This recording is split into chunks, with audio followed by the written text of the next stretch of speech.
प्रिय विद्यार्थियों, आज हम सुमित्रा नंदन पंत की कविता पर्वत प्रदेश में पावस का अध्ययन करेंगे। पंत जी प्रकृति के सुकुमार कवि कहे जाते हैं। उन्होंने अपनी कविताओं में प्रकृति के अनेक सुंदर सुंदर चित्र उकेरे हैं। पंत जी ने इस कविता के माध्यम से पर्वत प्रदेश में वर्षा ऋतु का वर्णन किया है। उनकी इस कविता को पढ़कर ऐसा लगता है मानो हम स्वयं पर्वतों पर वर्षा ऋतु का आनंद ले रहे हों। आइए समझते हैं पंत जी की ये कविता। पावस ऋतु थी पर्वत प्रदेश, पल पल परिवर्तित प्रकृति वेश। मेखलाकार पर्वत अपार, अपने सहस्र दृग सुमन फाड़। अवलोक रहा है बार बार, नीचे जल में निज महाकार।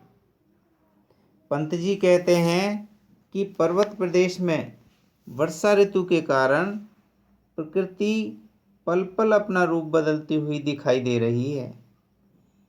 करगनी के आकार की अनेक पर्वत श्रृंखलाएं दिखाई दे रही हैं।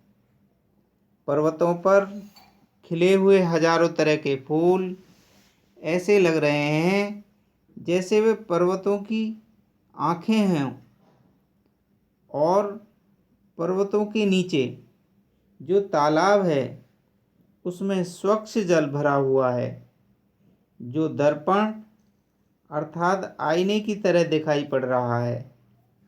और ऐसा लग रहा है मानो पर्वत अपने विशाल आकार को अपनी पुष्प रूपी आंखों से निहार रहे हों। अगली पंक्तियां देखिए।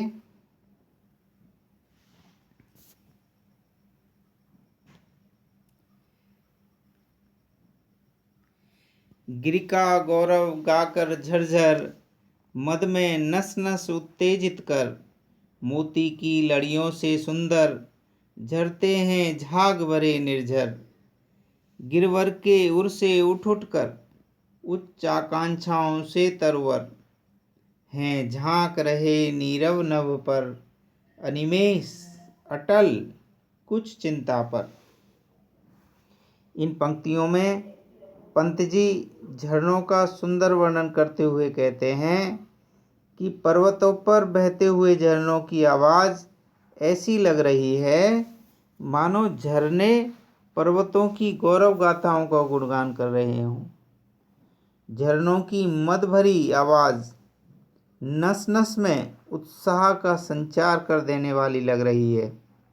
पर्वतों से बहते हुए झरने, झाग भरे झरने मोतियों की लड़ियों के समान सुंदर लग रहे हैं।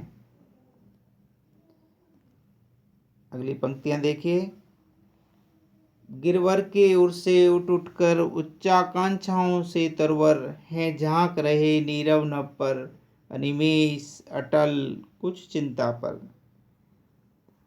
पर्वतों पर खड़े चीड़, सागौन, देवदार, साल आदि अनेक प्रकार के ऊंचे ऊंचे वृक्ष ऐसे लग रहे हैं मानो पर्वतों के हृदय से निकले हों और अपने मन में ऊंची ऊंची आकांक्षाएं लिए हुए अपलक स्थिर होकर कुछ चिंता में शांत आसमान की ओर देख रहे हों। अगली पंक्तियां देखिए। उड़ गया अचानक लोभ उदर, फड़का अपार पारद के पर। रब शेष रह गए हैं निर्झर, है टूट पड़ा भूपर अंबर। इन पंक्तियों के माध्यम से कवि कहना चाहता है कि पल पल बदलते हुए मौसम में अचानक बादलों के छा जाने से ऐसा लग रहा है मानो पर्वत पारे के समान सफ़ेद पंख लगाकर कहीं उड़ गए हों, अर्थात बादलों के कारण पर्वत दिखाई नहीं दे रहे हैं।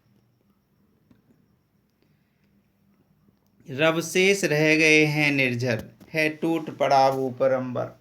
और ऐसा लग रहा है मानो आसमान धरती पर टूटकर आ गिरा हो, जिसमें केवल झरनों का शोर ही सुनाई दे रहा है। धस गए धरा में सवे साल, उठ रहा धुआं जल गया ताल। यूं जलद यान में विचर विचर, था इंद्र खेलता इंद्रजाल। इन पंक्तियों में कवि कहना चाहता है कि तेज मूसलाधार बारिश के कारण चारों ओर धुंध सी छा गई है।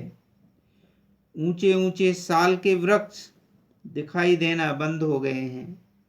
ऐसा लग रहा है मानो वर्षा का भयंकर रूप देखकर साल के वृक्ष धरती में धंस गए हों। तालाब मानो जल गया हो, जिसमें धुआं उठ रहा हो।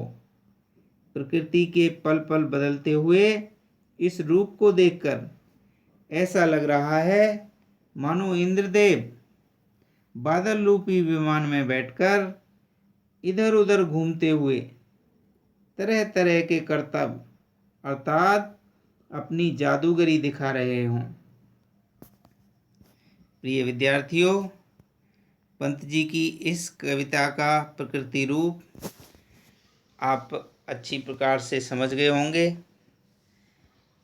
इस कविता के शब्दों के अर्थों को अवश्य पढ़ें, तो कविता और अच्छी प्रकार से समझ में आ जाएगी। बहुत बहुत धन्यवाद।